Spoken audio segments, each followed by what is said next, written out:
Hello, it's Karen Burniston here with an assembly video for one of our die sets. This is die number 1064, the Christmas Trees Pop Stand.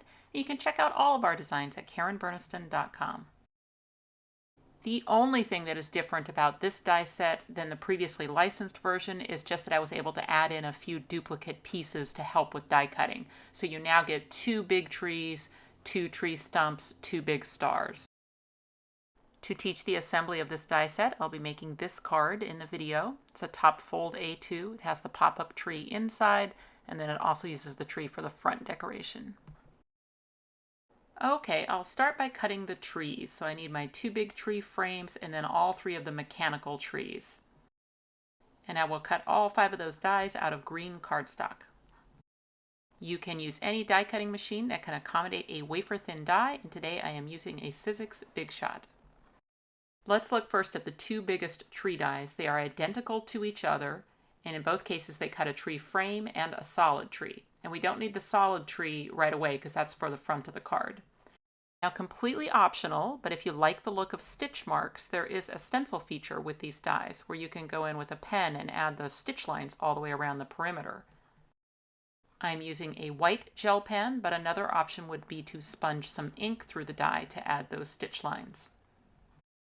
So that's just a great way to get some nice decoration to the tree frame itself. And then if you'd like to change the color of the tree trunk, there is a die that will cut 2 identical tree trunks. I've chosen some brown cardstock and added some double-sided adhesive to the back of the cardstock before die cutting so that those little trunks will just become stickers. And then I'll just add one to each of my tree frames. And let me just put those on a piece of white paper here for the video since they are such dark colors. You always choose your own card size with my pop-up dies, and for today's card I'm doing a top fold A2, so that means a piece of cardstock 4 1/4 by 11, scored in the middle for folding, and then to that I added 2 pieces of some pattern paper out of my stash, each of those panels cut just a little bit smaller. Now if you didn't want a tree skirt, you could definitely just take the pop-up die, line up the alignment nubs right over the fold of the card, and cut those tabs right through the card. But for today's card, I wanted to show another option, which is to add a tree skirt.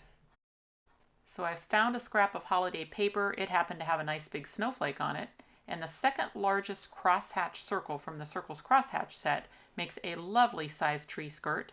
So I've die cut around that snowflake, and then I'm just going to cut the circle in half. Now I can use my card as a guide to decide how much of a gap I should have between those semicircles so that they will not bunch in the fold when they're in the finished card. So just placing them temporarily with that little gap in the fold, then I'll use some temporary removable tape to hold them to each other. Okay, grabbing that little pop stand die, I can use the alignment nubs right over the gap between the semicircles and then just pretty much centering it. And then I'll use some more of that temporary removable tape to hold that pop-up die in place. Okay, a little bit closer look here. You can see that little gap between the semicircles, the alignment nubs directly over that gap, and then I'll just make my regular sandwich and roll that through my machine. Okay, I'll take the die off of there, but I'm going to leave the tape that keeps the semicircles with that same gap until I've got that installed inside the card. And what the die has done is just cut the 2 tabs. So I just have to pay attention to where those are as I'm adding my adhesive all over the back of these semicircles so that I don't accidentally put any tape runner or glue actually on the tabs themselves. And then just adhering them down inside the card, making sure everything folds up nicely. Those 2 tabs will still come up because I didn't use any adhesive behind them, and now the temporary removable tape can be removed. Now I'll place my tree frame face down in front of one of those tabs. And then I need a strong adhesive, so I will use my Line-Co Neutral pH glue inside my fine tip bottle. You could also use a strong tape or glue dot. So just adding that adhesive to that tab, I want to have the trunk of the tree come right up to it, and then press that tab onto the back of that tree, and it will just line up perfectly with that tree trunk. So just pressing it and letting that glue set up. And then now I have my first tree attached to a tab. The other tree is done the exact same way, face down, this time against the back tab. and then just add the adhesive to the tab, making sure that the trunk of the tree is butted right up to the base of that tab, fold it over and onto the back of the tree. Okay, so I have my two big tree frames. And then before I finish out the rest of the assembly, and this is completely optional, but just adds a little bit of realism, if you go in there and add a tree trunk to the inside of the tabs as well, then basically the tab ends up sandwiched and you never even see it, and it just looks like tree trunk on both sides. Okay, the other tree parts include the big tree with the slot, there's a small tree with just notches, and then there's a small tree that has a slot and notches, and it's that one that we would first want to use. So if you fold down one of the triangles at the top of the tree, that makes it easy then to get that small tree notched into the large one. So what you do is you put the notch at the bottom until it's in the slot on the large tree, then you pull it through the tree and unfold that triangle on the back side. And then you should have two trees locked together where the small one is just loose like that, and it should be able to easily swing back and forth. For the other small tree, the one that just has notches, I also want to fold down a triangle up at the top of the tree. Now I rotate the small tree so that it's flat against the large tree, and that will make the slots line up. And by rotating it, one side is flat against the front of the tree, and then the other side is flat against the back of the tree, and both of those slots line up. Now when I put this tree in, it's actually going through the slots on both trees. And then the notch gets in at the bottom, and then I can just push the top through both slots and then unfold the triangle on the back of the tree. So that's how we finish that interior expanding part of the tree. And you'll see how those small trees will be able to flatten when the card is closed. That expanding triple tree gets attached to the pop-up by using adhesive only at the very top of the tree frames. So now I put my triple tree into that exposed adhesive just up at the top. And then once that glue sets up, I bring it up and bring the other side over and attach it as well. So in the finished pop-up, the triple tree just dangles between the big tree frames, and it opens by the small trees actually coming through the tree frames.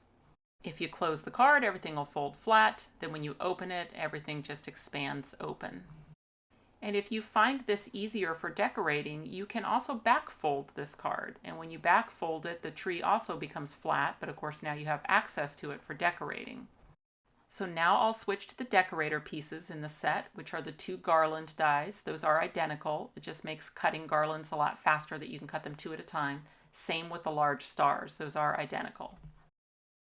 I cut the two large stars out of a glitter paper, and then I will glue them back to back at the top of the tree. And then make sure you snip your garlands at the edges of trees and in the center so that they don't have a garland that is crossing onto two different trees. And then I sprinkled in a few glittery enamel dots onto the tree as well. I finished out my card's interior with a couple strips of some red spotted pattern paper, a couple more of the crosshatch circles as a place to sign the card, and then in the back I used the Merry Christmas die. And then I just used that same combination of materials, my leftover materials, to create a card front using that solid tree from the inside of the tree frame plus one of the trunks.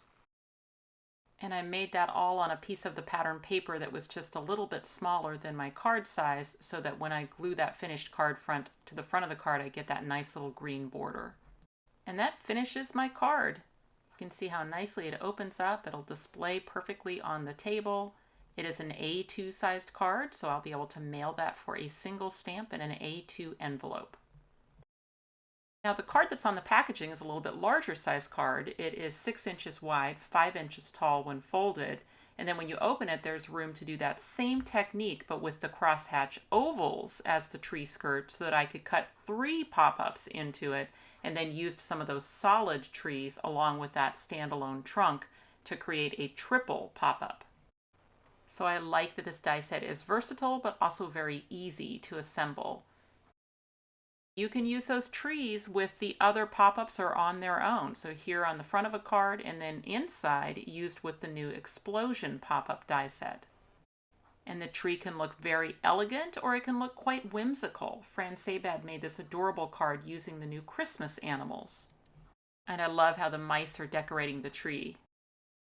Helen Cryer made this triple tree card, and I love the rustic feel from those wooden elements. And then this beautiful card by Frances Byrne featuring some great pattern papers and a little bit of sparkle. Look for the Christmas Trees Pop Stand to be available on our website and at some of your favorite independent and online retailers starting September 2018. Thanks for watching. If you click on the website link, you'll go to KarenBurniston.com where you can find out information about purchasing these dies as well as links to all my other social media accounts. You can subscribe to this YouTube channel and check out some of my other videos. Thanks so much for watching, and I'll see you next time.